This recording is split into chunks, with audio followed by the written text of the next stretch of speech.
আসসালামু আলাইকুম, ডেলিসিয়াস বাংলা ফুডে সবাইকে স্বাগত জানাচ্ছি। আশা করি সবাই অনেক ভালো আছেন। আজকে আমি আপনাদের সঙ্গে ঘরোয়া মশলা একদম পারফেক্ট স্বাদে গরুর মাংসের রেসিপি শেয়ার করব। আশা করছি রেসিপিটি আপনাদের কাছে ভালো লাগবে। তাহলে চলুন রেসিপিটি শুরু করা যাক।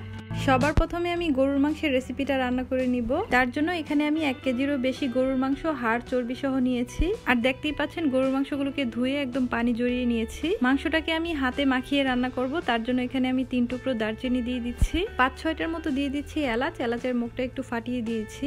এরপর এখানে দিয়ে দিচ্ছি 6-7টার মতো লং, আর সাথে দিয়ে দিচ্ছি 2টা তেজপাতা এভাবে ছিঁড়ে দিয়ে দিচ্ছি। এরপর এখানে বাকি সব মশলাগুলো দিয়ে দিব। দিয়ে দিচ্ছি 1 টেবিল চামচ পরিমাণ আদা বাটা, 1 টেবিল চামচ পরিমাণ রসুন বাটা, স্বাদ অনুযায়ী লবণ দিয়ে দিচ্ছি। এরপর এখানে দিয়ে দিচ্ছি 1 টেবিল চামচ পরিমাণ হলুদের গুঁড়া, আর দিয়ে দিচ্ছি 1 টেবিল চামচ পরিমাণ মরিচের গুঁড়া।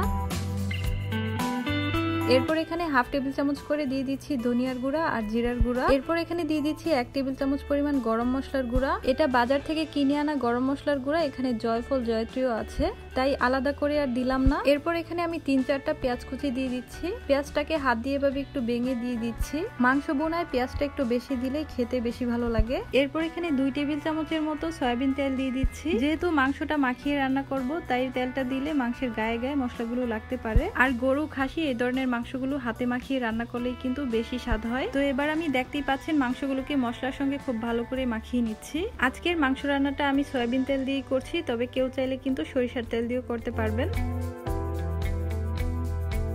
তো দেখতেই পাচ্ছেন মাংসগুলোকে আমি মশলার সঙ্গে খুব ভালো করে মাখিয়ে নিয়েছি। এবার এগুলোকে একটা ঢাকনা দিয়ে ঢেকে আধা ঘন্টার জন্য ম্যারিনেট হতে রেখে দিব। তবে আপনাদের হাতে যদি সময় থাকে 1 ঘন্টার জন্য রেখে দিলে বেশি ভালো হয়। ফিরে আসলাম আধা ঘন্টা পর। এবার মাংসটাকে রান্না করে নিব। তার জন্য চুলায় একটা প্যান বসিয়ে এখানে আমি প্রায় 1/2 কাপ পরিমাণ সয়াবিন তেল দিয়ে দিচ্ছি। তেলটা হালকা গরম হওয়ার পর এখানে আমি দিয়ে দিচ্ছি 2টা পেঁয়াজ কুচি। আগেও কিন্তু মাংসে পেঁয়াজ দিয়েছিলাম, তাই এখানে অল্প পরিমাণই দিয়েছি। এবার এই পেঁয়াজগুলোকে ব্রাউন কালার করে ভেজে নিব। পেঁয়াজটা ব্রাউন কালার করে ভেজে নিয়েছি। এবার ম্যারিনেট করে রাখা মাংসগুলো এখানে দিয়ে দিচ্ছি।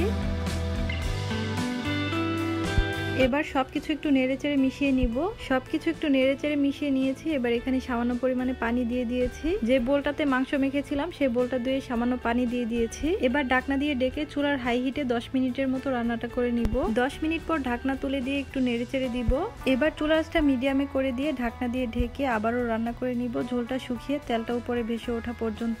আর অবশ্যই ঢাকনা তুলে মাঝে মাঝে নেড়েচেড়ে দিতে হবে, যাতে করে প্যানের গায়ে পোড়া লেগে না যায়।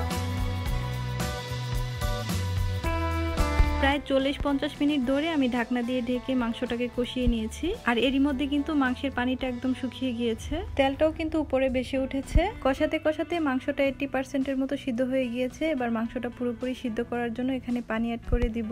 এখানে আমি 2 কাপ পরিমাণে গরম পানি অ্যাড করে দিচ্ছি। আবারও সবকিছু একটু নেড়েচেড়ে দিয়ে ঢাকনা দিয়ে ঢেকে রান্না করে নিব একদম মাংসটা সিদ্ধ হয়ে আসা পর্যন্ত। এই পর্যায়ে চুলার আঁচটা মিডিয়াম লোতে রেখে রান্না করব, এতে করে মাংসটা অনেক সফট হবে। বেশ কিছুক্ষণ পর আমি ঢাকনাটা তুলে একটু নেড়েচেড়ে দিচ্ছি। এই পর্যায়ে কিন্তু মাংসটা একদম সিদ্ধ হয়ে গিয়েছে।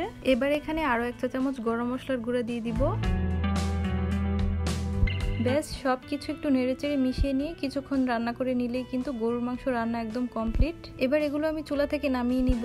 আশা করছি আমার গরুর মাংসের রেসিপি আপনাদের কাছে ভালো লেগেছে। ভালো লাগলে অবশ্যই লাইক, কমেন্টস এবং বেশি বেশি শেয়ার করে দিবেন। চ্যানেলে নতুন হলে চ্যানেলটি সাবস্ক্রাইব করে চ্যানেলের সাথেই থাকবেন। আর যদি ফেসবুক থেকে দেখে থাকেন তাহলে অবশ্যই পেজটি ফলো দিয়ে রাখবেন। তাহলে আজকে এখানেই বিদায় নিচ্ছি। সবাই ভালো থাকবেন, সুস্থ থাকবেন। আল্লাহ হাফেজ।